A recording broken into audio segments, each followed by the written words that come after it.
OSBC brings you the news.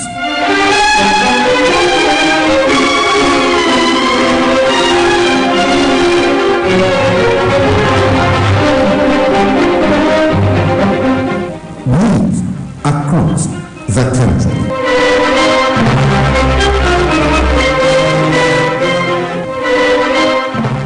Good evening and welcome to the news across the country. Osun PDP says Governor Adeleke commences sustainable governance. Gunmen on rampage set Imo High Court ablaze. Entertainment news X-ray Yoruba movies as custodian of Yoruba culture. Suspected cholera outbreak kills 20 in Cross River. Osun State chapter of the People's Democratic Party PDP says the recent disclosures by Governor Ademola Adeleke are part of the Tun's agenda to clean up the state's finance and commence sustainable governance. A release by Osun State PDP caretaker chairman Dr. Akindele Adekunle also explained that the development is in fulfillment of Senator Adeleke's pledge to run an open government, which is the foundation for achieving good governance. Reacting to the address of the governor on the state's debt profile, Dr. Adekunle described the debt question as a subject of secrecy for so long, with attendant negative consequences on the state's finance, investors' perception, and general well-being of Osun people, adding that what the APC was covering up is now in public domain. Osun State chapter of the PDP accused the former governor Adekunle Goyetola of his conduct in handling the state's debt profile and commended Governor Ademola Adeleke for his transparency and accountability in the management of state affairs. According to the statement, Osun people genuinely appreciate Governor Adeleke for opening the state books for all to see, pointing out that it takes courage and commitment for a leader to act the way the governor did. The ruling party in the state remarked that former Governor Oyetola could not in any way exonerate himself from the current Osun debt profile, having been the chief of staff to Governor Rolf Aregbesola for 8 years before his one-term rule. The PDP assured people of the state that Governor Adeleke is not weakened in his resolve to deliver on his 5-point agenda, promising that the administration has mapped out extensive plans to deliver on good governance, which are currently under implementation. He, however, made it clear that those culpable in the pillaging of the state will have their weights at days before the law. The Minister of Interior, who was a former governor of Osun State, has blamed the recent disclosures from the state governor, Senator Ademola Adeleke, on the administration of Mr. Adekunle Oyetola. A statement signed by his media aide, Mr. Shola Fashere, indicates that the situation would have been avoided if the Oyetola's administration had set up a transition committee and cooperated well with the then incoming governor. According to the statement, that would have allowed both parties to compare notes and prevented rancor. It explained with certainty that if the government of Ademola Adeleke takes the matter up to the EFCC, there would be problems for the Oyetola's administration. While admitting that his administration took loans, Mr. Aregbesola said the 2 major ones he took had been liquidated, while the remaining ones are long-term concessional facilities given to the state by the federal government with minimal monthly deductions. In another development, the immediate past Commissioner for Finance in Osun State, Mr. Bola Oyebamiji, has put the procurement dates of loans in the state's debt profile within the period of the administration of Ogbeni Rolf Aregbesola. In a statement released in Osogbo, Mr. Oyebamiji said all the loans were procured between 2013 and 2017 before the advent of Oyetola's administration in 2018. Mr. Oyebamiji, who also served as the Commissioner for Finance in the second term of Aragbeshola's administration, explained that the debts arising from salaries and pensions were also owed during the tenure of office of Aragbeshola. The former Commissioner for Finance claimed that Ogbeniro of Aragbeshola has admitted that he was the one who took long-term loan facilities that make up the legendary 407 billion naira debts being owed by Osun State. Mr. Ibamiji, however, admitted that the administration of Oyetola benefited from a federal government state intervention fund to the tune of 18 billion naira. Meanwhile, Osun State House of Assembly has expressed concerns over the reactions trailing the state's debt profiles declaration by the governor, Senator Ademola Adeleke. This is contained in a statement issued in Osogbo by the Chairman House Committee on Information and Publicity, Honorable Kunle Akonde. According to the release, the Assembly, as the accredited representatives of the party, is duty-bound to seek clarifications and inform the people of the state accordingly. The statement disclosed that the House has therefore instructed appropriate agencies of government to immediately furnish it with the updated details of the state's debt and financial profile. The House of Assembly called on all investors and business owners not to be alarmed by the debt profile of the state. Vice President Yemi Osinbajo today felicitated President Muhammadu Buhari on his 80th birthday, describing his life as one of unblemished, honest, and selfless service to the nation. Professor Osinbajo's birthday message is contained in a statement titled, "Buhari has shown it's possible to serve honestly, forthrightly, and selflessly." In the same vein, the Inspector General of Police, Usman Baba, has felicitated the President on the occasion of his 80th birthday celebration today. In a statement by the force spokesperson, Olumuyiwa Adejobi, the IGP noted that President Buhari's calculative approach to issues was remarkable and truly inspirational, and had served as a guide and motivation to the NPF leadership. Gunmen today set ablaze the building of Imo State High Court in Orlu, reportedly burning part of the structure housing sensitive documents. The development is coming few days after some gunmen attacked the headquarters of the Independent National Electoral Commission (INEC) in Owerri, which the police said was carried out by the indigenous people of Biafra (IPOB). It was gathered that the complex is housing both the High Court and a magistrate's court. A staff member of the judiciary who spoke to reporters on condition of anonymity said all the files in the building were burnt. The Olu High Court is close to a security checkpoint as well as the police divisional headquarters. In 2018, the High Court was raised. Olu branch chairman of the Nigerian Bar Association, Barnabas Munoye, who confirmed the incident, described it as unfortunate. Spokesperson for the Imo State Police Command, CSP Mike Abatam, who also confirmed the incident, said the police had launched investigation into the incident. Activities lined up for the 25th anniversary of Fadilullah Muslim Mission of Nigeria continue today at the mission's headquarters, Olutimei Estate, Okayepe, Osogbo, Osun State. A statement by the Amira of Fadilullah Worldwide, Sheida Mujida Tadeoye, indicates that the turbaning and award ceremony holds today, while the grand finale follows tomorrow morning, featuring fundraising and donation towards the propagation of Islam.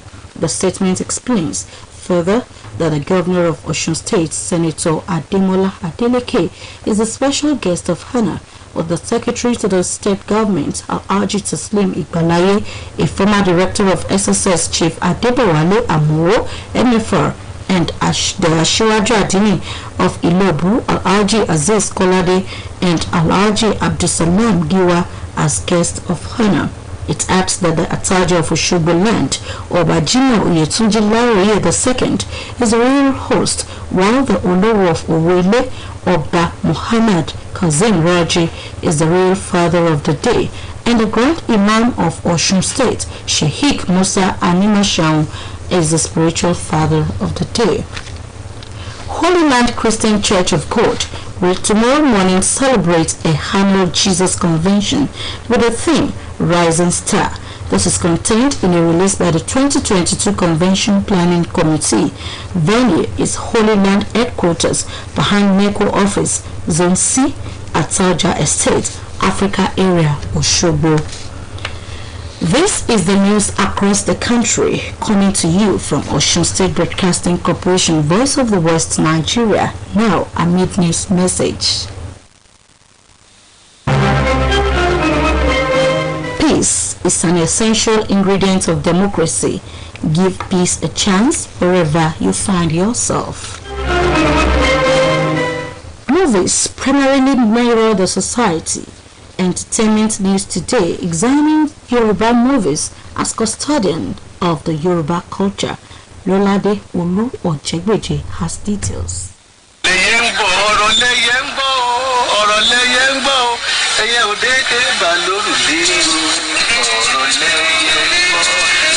One of the primary functions of movies is didactism, that is, the teaching of morals. Beyond entertainment, movies mirror the society by reflecting the culture and traditions of a particular people.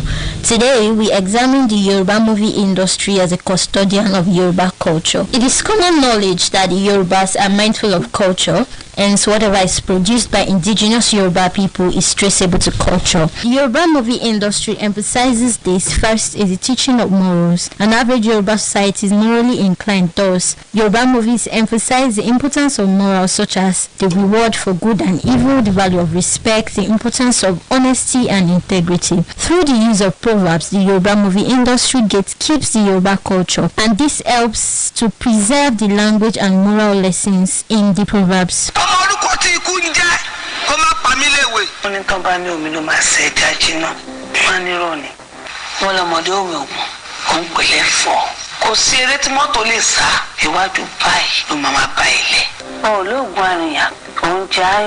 Your mouth started a journey, but your liver cannot finish.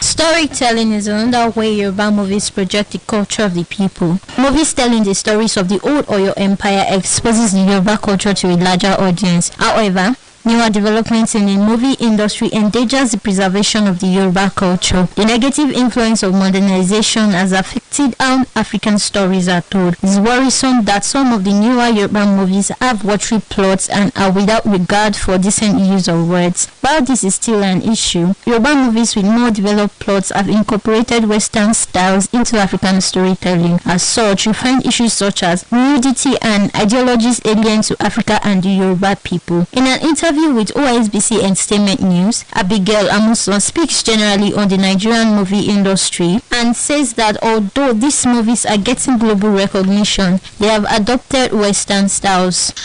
A major theme of African stories that I think has always been is complex moral themes. Something like the need for wisdom, the value of respect, the power of good advice, basically moral themes. While it is not entirely a bad thing, in fact it's a great thing that our film industry is in the world space. However, I feel like this has sort of caused us to lean a lot towards the Hollywood and Western style of storytelling. And maybe this might actually be a deep-rooted problem burdened from a fear of unacceptance on our part. While the Yoruba movie industry is trying to strike a balance by blending Western innovations with African styles, culture and storytelling, it is important to stay on the right path. Yoruba movies must return to their positions as one of the gatekeepers of the Yoruba culture. Lolade Olu Ojegbeje for OSBC Entertainment News. The Minister of Defense, retired Major General Bashir Magashi, has tasked the service chiefs to sustain the joint training of all short service courses across the 3 services to address the issue of inter-service rivalry. He gave the charge at the Nigerian Defense Academy, combined passing out parade and commissioning of 337 specialist officers into the Nigerian Armed Forces. The commissioned officer trained at the NDA, whereof the Army Direct Short Service Course 26 and Direct Regular Course 30 of the Nigerian Air Force. The specialist officers, who included engineers, nurses, lawyers, among others, comprised 200 of the Nigerian Army and 137 of the Nigerian Air Force. Magashi, who was the reviewing officer of the POP, noted that the successes against adversaries being recorded by the armed forces could be attributed to enhanced synergy among the services. The Chief of Defense Staff, General Lucky Irabo, has demanded the National Human Rights Commission should investigate the allegations that the Nigerian Army had been running a secret abortion program since at least 2013, for which about 10,000 pregnancies have been aborted. The demand came barely 24 hours after a coalition of over 228 women's rights organizations under the aegis of Manifesto requested an investigation of the reported forced abortion of at least 10,000 pregnancies among rescued women and girls. The convener of Manifesto and executive director of Women Advocates Research and Documentation, Centelia, Dr. Abiola Akiyode Afolabi, in a statement issued in Abuja, called on the federal government to institute a panel of inquiry. The Nigerian Air Force 303 Medium Airlift Group in Ilorin today commenced a joint operation with other sister security agencies to smoke out and eliminate any criminal gang along the Eyenkore Okolowo area in Ilorin, the Kwara State capital. The operation is codenamed Exercise Apejo ED, meaning Gathering of the Eagles, and will run from Saturday till the end of December for maximum impact. A statement by the commander of the 303 Medium Airlift Group, Air Commodore Ibrahim Garba Jibia, stated the operation will also involve 22 brigade, the Department of State Service, police, local vigilante, and hunter groups to get rid of the bad eggs and any possible kidnappers then along that area. Gibia appealed to all peace-loving citizens in the area not to fear but go about with their normal activities during the period. 20 persons may have lost their lives to a cholera outbreak in the Ekeureku community in the Abi local government area of Cross River. The suspected outbreak has reportedly affected 10 villages in the Ekeureku community beginning Thursday. Permanent Secretary at the Cross River Ministry of Health, Iwara, confirmed the outbreak but said he could not give the death toll figure. One village head who requested anonymity said it all began when some villagers started feeling severe diarrhea and dehydration. The village head added that the community had sent Save Our Soul to its natives working in the health sector, and that from feedback so far received, the WHO and UNICEF would soon arrive to contain the situation. The demise of one of a prominent Ora Igbomina's son and revered medical doctor Olatunde Johnson Folayan has been described as the end of an era. This assertion was made by the lawmaker representing Ifedayo constituency, Osun State House of Assembly, Honorable Adenike Apioye, while sympathizing with the family of late Dr. Tunde Folayan and entire Ora Igbomina people.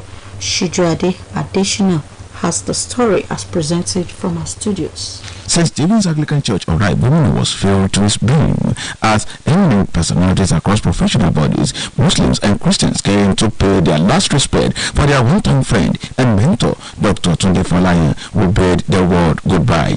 Expressing grief over the death of the Ora Igbomina born medical expert, the lawmaker representing Ifedayo in Osun State House of Assembly, Honorable Elizabeth Abioye, noted that the deceased will be sorely missed for his kind and loving disposition to others, irrespective of their age, gender, and social status. According to the female legislator, the contribution of Letunde Folayan to development of Orai Gomina are well documented, saying that he was a trailblazer in the health sector. Honorable Abioye, who commiserated with the entire Folayan family of Orai Gomina, noted that the demise of the medical expert at this time is painful and heart-rending. Earlier in his sermon, the Archdeacon of St. Stephen Anglican Church, Ora Igomina, Venerable Olubele, noted the positive impact made by the late medical icon in the life of individuals, family members, community, Christian body, and other religious bodies. Venerable Olubele called on those on earth to emulate the virtues of doing good, just as he called on Ora Igomina people and those present at the funeral service to carve a niche for themselves by making service to God and humanity their priority. All of us is that we should try as much as possible to emulate God, to do according to what God will, and to follow His commandment. We should love ourselves and love our brethren as we love ourselves. And we should all know that one day we shall all depart from this earthly world. So we should try as much as possible to live according to God's will. In his tribute, former chairman of federal local government Otunba Ademola Adefila maintained that the passage of Dr. Olatunde Johnson Folayan will be felt by all. Was a complete human being, a generous one, highly patriotic, gentle, courteous, well behaved. At every given point in time, he always wants to impact the life of fellow human being for good. It's a great loss to the family, to us as friends, and to our community as a whole. Dr. Olatunde Folayan was born on December 14, 1957, to the family of Chief Esarun Atikekere Folayan of Yara Compound, Orai Gomina. Until his death in November 2022, he was a philanthropist who believed in mentorship for advancement of humanity, particularly the medical milieu.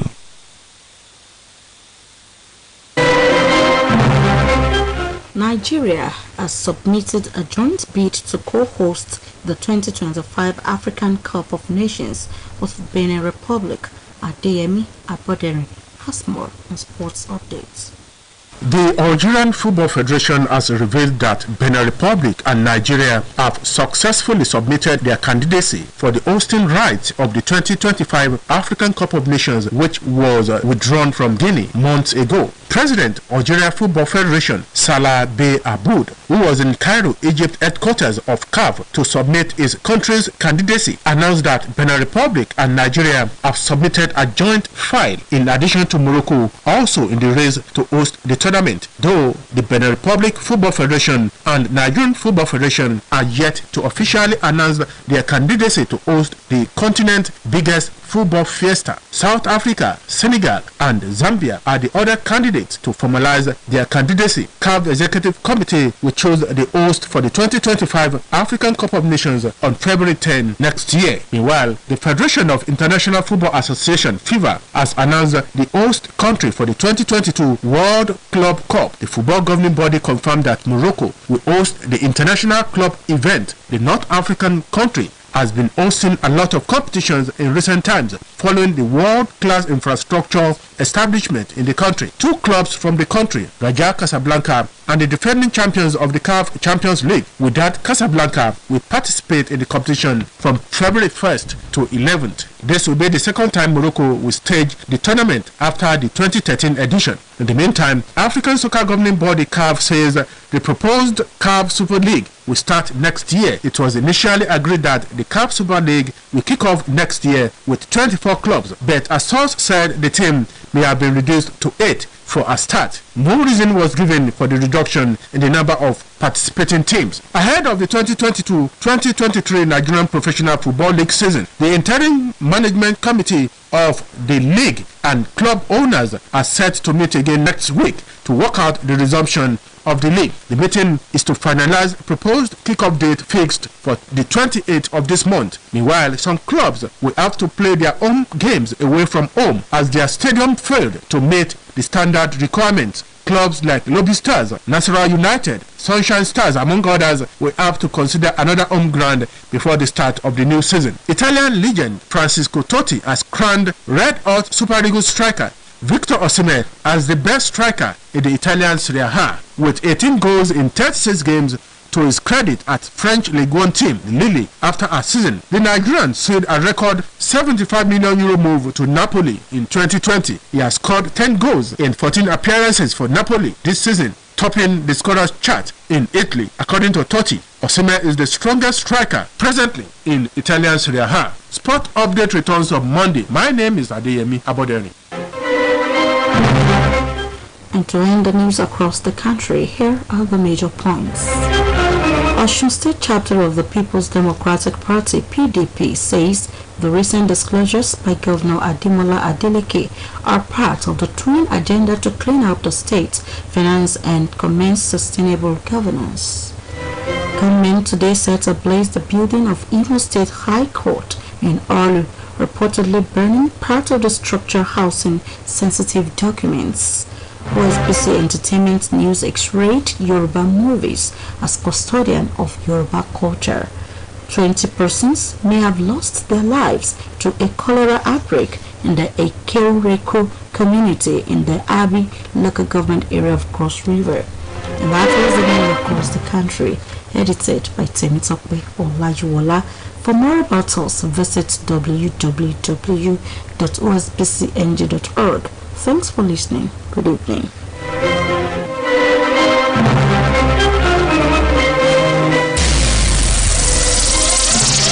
It's entertaining.